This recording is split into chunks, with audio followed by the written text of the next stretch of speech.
Hello everyone, this is Hina Varma. आ गई हूँ मैं आप सभी के साथ। कैसे हैं आप सब? बताइएगा जरूर कमेंट सेक्शन में। आई होप आप सब बहुत अच्छे होंगे और मेरी वीडियो से कुछ ना कुछ नया सीख रहे होंगे।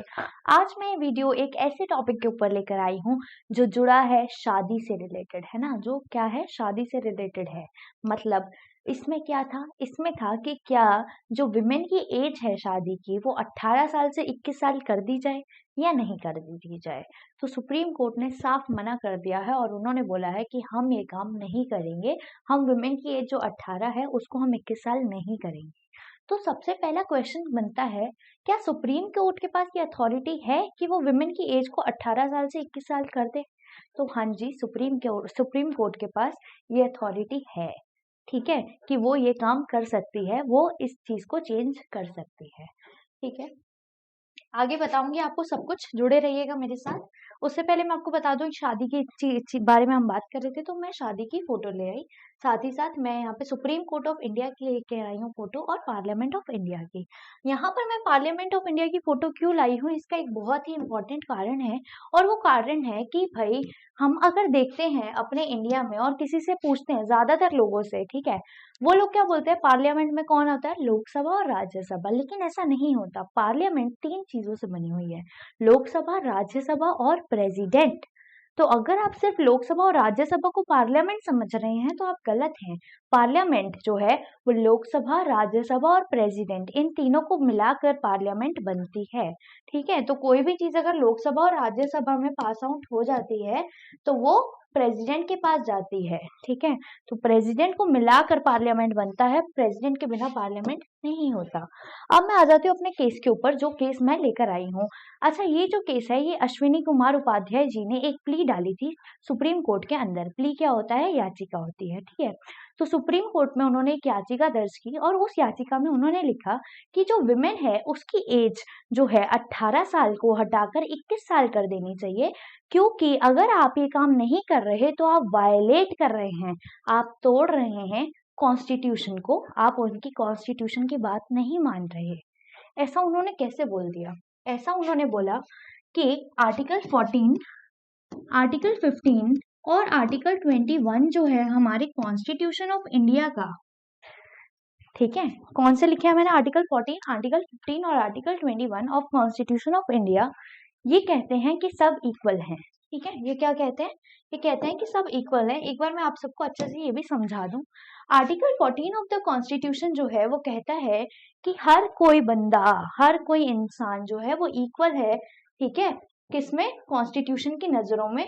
और कहाँ पर इक्वल है? Within the territory of India. मतलब everyone is equal before the law. ठीक है, हर कोई जो है वो लॉ के नजरों में इक्वल है और उसको अपने लॉज की प्रोटेक्शन सबको मिलेगी क्योंकि सबके लिए इक्वल लॉज हैं। ठीक है, आर्टिकल 15 ऑफ द कॉन्स्टिट्यूशन कहता है कि आप डिस्क्रिमिनेशन या भेदभाव नहीं कर सकते किसी के भी साथ, चाहे आप रेस पे करें, कास्ट पे करें, रिलीजन पे करें, सेक्स पे करें या प्लेस ऑफ बर्थ पे करें। ठीक है, अब यहाँ पर बात आ गई किस पे? सेक्स पे। सेक्स का मतलब क्या हो गया? मेल, फीमेल, ठीक है, ट्रांसजेंडर, एलजीबीटीक्यू कम्युनिटी, कोई भी हो, तो उसके ऊपर आप क्या करें? डिस्क्रिमिनेशन ना करें, है ना, डिस्क्रिमिनेशन ना करें। यहाँ पे क्या था कि आप इक्वल रहें, यहाँ पे था कि आप डिस्क्रिमिनेशन ना करें। और आर्टिकल 21 क्या कहता है? आर्टिकल 21 कहता है कि there should be the protection of life and personal liberty. ठीक है, तो आपको अपने लाइफ जीने का अधिकार है और आप अपनी लाइफ जो है वो डिग्निटी के साथ जिए, आपको जो करना है करें, आपको अपनी लाइफ जीने का पूरा अधिकार है। ठीक है, तो आर्टिकल 14, 15 और 21 ये तीनों आपको समझ आ गए होंगे। तो जो जिन्होंने पिटिशन डाली थी उन्होंने ये बोला कि आप तो ये मान ही नहीं रहे क्योंकि इसके अंदर तो ये लिखा गया था कि सब कुछ इक्वल है, हर कोई इक्वल है, तो आप तो यहाँ पे भेदभाव कर रहे हो, आप तो यहाँ पे डिस्क्रिमिनेशन कर रहे हो मेन और विमेन के बीच में। क्योंकि आपने मेन की एज तो 21 कर दी है लेकिन आपने विमेन की एज 18 ही करी है, 21 तो की नहीं है, तो यहाँ पे तो डिस्क्रिमिनेशन हो रहा है। ठीक है, तो ये बात हुई। अच्छा, तो अब क्या हुआ? अब सुप्रीम कोर्ट का रिप्लाई आया। क्या आया? सुप्रीम कोर्ट का रिप्लाई आया। मैं आपको सबको सुनाना चाहूंगी वो रिप्लाई। सुप्रीम कोर्ट ने कहा कि आर्टिकल 50 जो है कॉन्स्टिट्यूशन में, वो कहता है कि हमारे पास 3 बॉडीज हैं। क्या है? 3 बॉडीज जिनका नाम है लेजिस्लेटिव,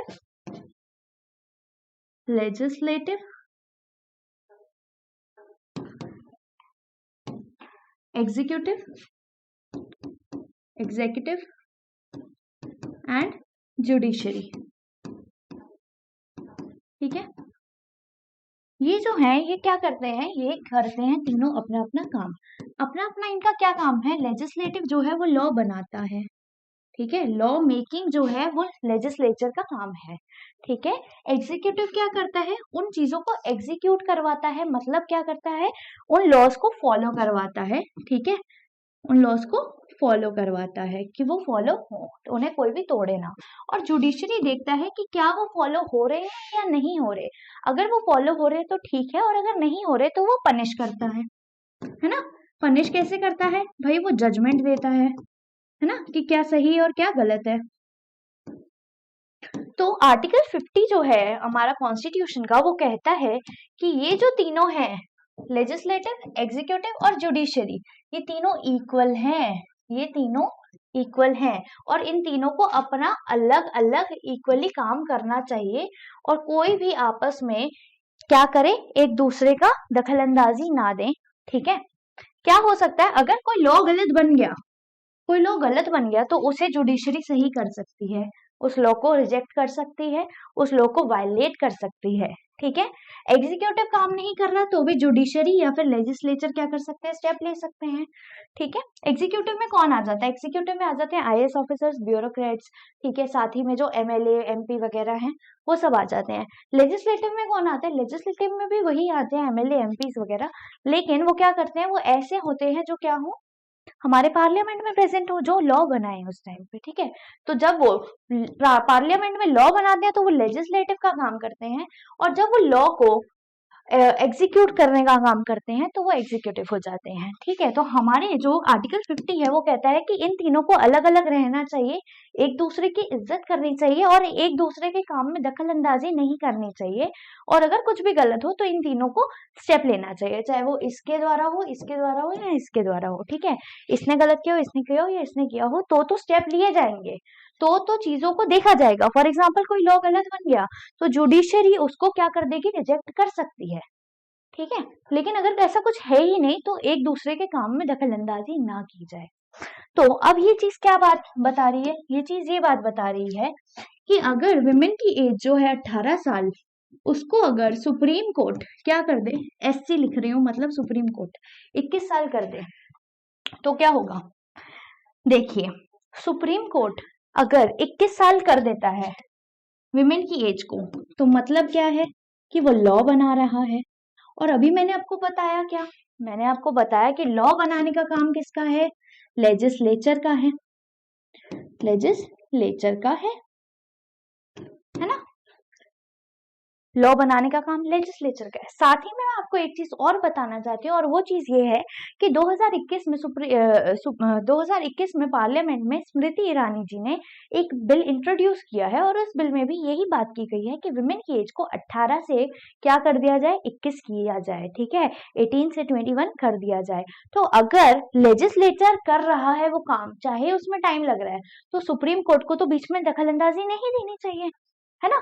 दूसरी चीज, अगर सुप्रीम कोर्ट 21 साल कर देता है और लॉ बना देता है, तो वो तो आर्टिकल 50 का उल्लंघन कर रहा है, मतलब वायलेट कर रहा है आर्टिकल 50 को। जब ये काम पार्लियामेंट के पास चला गया है, लेजिस्लेचर के पास चला गया है, तो सुप्रीम कोर्ट को तो वो करने की जरूरत नहीं है ना। ये बात समझ आ गई। अब क्या सुप्रीम कोर्ट इस 18 साल को हटा सकता है? जी हाँ, हटा सकता है। आज चाहे आज हटा सकता है, अभी चाहे अभी हटा सकता है। मान लेते हैं सुप्रीम कोर्ट ने 18 साल की एज को हटा दिया। 21 साल की एज वो कर नहीं सकते हैं क्योंकि वो लेजिस्लेचर नहीं है ना। अब 18 साल की उन्होंने एज को हटा दिया, तो अगर मैं बात करूं कि किसी 2 साल की लड़की की शादी हो जाए, जब मिनिमम एज ही नहीं है तो 2 साल की लड़की की शादी तो लीगल हो गई ना, लीगल। मतलब 2 साल का बच्चा जो है छोटा, उसकी शादी भी लीगल हो जाएगी। क्यों? क्योंकि कोई मिनिमम एज ही नहीं होगी। तो सुप्रीम कोर्ट ने कहा कि हम इस चीज को एज इट इज रहने देते हैं क्योंकि लॉ बनाने का काम पार्लियामेंट का है, तो पार्लियामेंट को वो लॉ बनाने देते हैं और तब तक हम इसको 18 ही रहने देते हैं, क्योंकि अगर हमने इसे हटा दिया तो कोई भी लीगल मैरिज की एज नहीं रह जाएगी। ठीक है, यहाँ पर आपको ये मुद्दा समझ आ गया होगा। ठीक है, आगे बढ़ती हूँ। मैं आपको कुछ हिस्टोरिकल फैक्ट्स भी बताना चाहती हूँ, थोड़े से ही हैं, सुनिएगा, आपको भी समझ आना चाहिए कि क्या चल रहा था हमारे देश में। 1800 के टाइम पे जब ब्रिटिशर्स यहाँ पे थे तो कोई भी लीगल मैरिज एज नहीं थी। मतलब कि क्या होता था, चाइल्ड मैरिजेस होती थी। क्या चाइल्ड मैरिजेस आज नहीं हो रही? आज भी हो रही हैं, बहुत कम। हमारे यहाँ पर भी ऐसा सेक्शन ऑफ सोसाइटी है आज भी जो ये काम कर रहा है। हम उसे कैसे रोक सकते हैं? हम एजुकेशन के थ्रू उसे रोक सकते हैं, हम एक दूसरे को अवेयर करवा सकते हैं, जागरूकता फैलाएंगे तो ही हमारा देश बिल्कुल सही रास्ते पे चलेगा। अब मैं आपसे बात करती हूँ 1891 के अंदर जब ब्रिटिशर्स थे यहाँ पे, तो क्या कर दिया गया, विमेन की एज ऑफ मैरिज को 12 साल कर दिया गया। आप समझ रहे हैं इसका मतलब? इसका मतलब ये है कि अगर विमेन की एज 12 साल है मैरिज की, तो आप बोलना चाह रहे हैं कि age of consent is 12 years. Age of consent is 12 years. मतलब आप फिजिकल रिलेशनशिप के लिए आप लड़कियों को, छोटी बच्चियों को 12 साल में बोलते हैं कि आप फिजिकल रिलेशन बना लीजिए, है ना? ये था। फिर क्या हुआ? फिर आया शारदा एक्ट। कब आया? 1929 में। और उस टाइम पे विमेन की एज को 14 इयर्स कर दिया गया। आप ये देखिए, ये बहुत ही हिला देने वाली बात है ना? माइंड शेकिंग चीज है। आपके घर में भी बच्चे होंगे, बच्चियां होंगी। आप ये देखिए, एज ऑफ कंसेंट, जो एज ऑफ मैरिज है वो 12 इयर्स है यहाँ पे 1891 में। ठीक है, और इसका भी बहुत ज्यादा लोगों ने विरोध किया था कि नहीं, ये नहीं करना चाहिए, और बोला गया था ब्रिटिशर्स को कि आप हमारे कल्चर के अंदर दखल अंदाजी कर रहे हैं। ठीक है, आगे बढ़ती हूँ। शारदा एक्ट जो है 1929 में हुआ था पास आउट, और इसमें विमेन की एज को 14 इयर्स कर दिया गया था और मेन की एज को 18 ईयर कर दिया गया था। इसी शारदा एक्ट को हम चाइल्ड मैरिज रिस्ट्रेंट एक्ट भी बोलते हैं। ठीक है, कि चाइल्ड मैरिज को रोकने वाला एक्ट। 1947 के बाद जब हमें आजादी मिल गई तो विमेन की एज को 15 साल कर दिया गया कि अब 15 साल की हो जाएंगी तो अब इनकी शादी हो जाएगी। और 1978 में क्या हुआ? 1978 में विमेन की एज को कर दिया गया 18 साल। अब आप देखिए, 2023 चल रहा है, 2023 चल रहा है। जो 1978 में फैसला आ गया था कि 18 साल होनी चाहिए, 2023 में भी अभी 18 साल है विमेन की एज। उसके बाद जो शारदा एक्ट था, उसका नाम चेंज कर दिया गया, चाइल्ड मैरिज प्रोहिबिशन एक्ट रख दिया गया। और वो कब रखा गया? 2006 के अंदर। कब रखा गया? 2006 के अंदर। आप ध्यान दीजिए, यहाँ पे भी एज ऑफ विमेन कितनी है? 18 इयर्स, और मेन जो है वो 12 इयर्स। ठीक है, 18 इयर्स और 12 इयर्स है। तो अगर कोई आपसे पूछ ले कि अगर विमेन की एज जो थी वो 18 साल कब हुई, तो वो 1978 में हुई, ना कि 2006 में हुई। ठीक है, 1978 में ही वो 18 साल हो चुकी थी। बस यहाँ पर क्या हुआ है, एक्ट का नाम चेंज हुआ है, लेकिन एज जो है वो सेम रखी गई है। आई होप आप सबको यहाँ पे अच्छे से क्लियर हो गया होगा। तो अभी चल क्या रहा है? अभी चल रहा है कि विमेन की एज है 18 और मेन की एज है 21, है ना? अच्छा, क्या ये चेंज हो सकता है? तो हाँ, ये चेंज हो सकता है। जैसे ही पार्लियामेंट इस पे लॉ बना देगी, ठीक है, और लॉ पास ऑन हो जाएगा, तो विमेन की एज भी चेंज हो जाएगी। अच्छा, अगर विमेन की एज हमने चेंज कर दी और कर दिया उसको 21, क्या कर दिया? कर दिया हमने उसको 21, तो क्या होगा? अगर हम विमेन की एज को चेंज कर देते हैं, ठीक है, और उसको इंक्रीज कर देते हैं, तो सबसे पहली चीज कि वो एजुकेशन प्राप्त कर सकेंगी, हायर लेवल ऑफ स्टडीज कर सकेंगी। ठीक है, जब वो स्टडी कर पाएंगी तो उनका क्या मतलब होगा? वो अच्छा अपना इनकम भी कर पाएंगी, है ना? इकोनॉमिक ग्रोथ में भी हेल्प करेंगी। साथ ही साथ वो ज्यादा मेच्योर्ड होंगी। आपने देखा होगा कि आजकल जो बच्चे हो रहे हैं, जो डिलीवरीज हो रही हैं, वो प्री मेच्योर डिलीवरीज हो रही हैं। वो क्यों हो रहा है? क्योंकि कम उम्र की एज में जब लड़कियों की शादी हो जाती है, तो वो अच्छे से उनको नरिशमेंट प्रोवाइड नहीं कर सकती, जिसकी वजह से जो बच्चा होता है, या तो वो माल नरिश पैदा हो जाता है, या फिर वो प्री मेच्योर पैदा हो जाता है, या कभी कभार ठीक हो जाता है, या फिर क्या होता है, ज्यादातर कुछ केसेस में तो ये भी होता है कि विमेन जो है उनकी डेथ हो जाती है ना, फीमेल मोर्टेलिटी रेशो देखा जा रहा है यहाँ पे। जो मदर है, mother at the time of birth mother की डेथ हो जाती है। ये सब क्यों हो रहा है? क्योंकि जो एज है वो कम है और जो विमेन की बॉडी है वो पूरी तरह डेवलप नहीं हुई है ना। तो क्या होगा इससे? इससे क्या हो जाएगा? एक तो एजुकेशन मिलेगी, विमेन अवेयर रहेगी, विमेन एम्पावरमेंट होगा। दूसरी चीज उसके बाद दूसरी चीज कि जो है मोर्टिलिटी रेट जो है वो कम होगा, मतलब मरने का जो दर है वो कम होगा। चाइल्ड जो होगा वो मतलब अच्छा डेवलप्ड होगा, वो प्री मेच्योर नहीं होगा या माल न्यूट्रिशन नहीं होगा। तो ये सब इसके फायदे हैं। साथ ही साथ इकोनॉमिक ग्रोथ होगी और विमेन को आगे बढ़ने के लिए अपनी लाइफ में अपॉर्चुनिटी मिलेगी और साथ ही साथ वो अपनी लाइफ के अच्छे डिसीजंस भी ले पाएंगी, है ना। अब मैं आपको बता दूं, अगर 18 साल से कम की लड़की की शादी हो जाए या फिर 21 साल से कम के लड़के की शादी हो जाए, ठीक है, मैन की शादी हो जाए, तो ये एक पनिशेबल ऑफेंस है। इसके अंदर आपको सजा हो सकती है, ठीक है। आपको मतलब जिसके यहाँ पर ये चाइल्ड मैरिज की जा रही है उन्हें सजा हो सकती है, ठीक है। और वो किसके अंदर आएगा? वो आएगा prohibition of child marriage act के अंदर आता है। तो अगर किसी की भी कम उम्र में शादी होती है, ठीक है, जो 18 और 21 साल से कम है, तो उनको क्या होगा? पनिशेबल ऑफेंस के अंदर लाया जाएगा और उन्हें सजा दी जाएगी।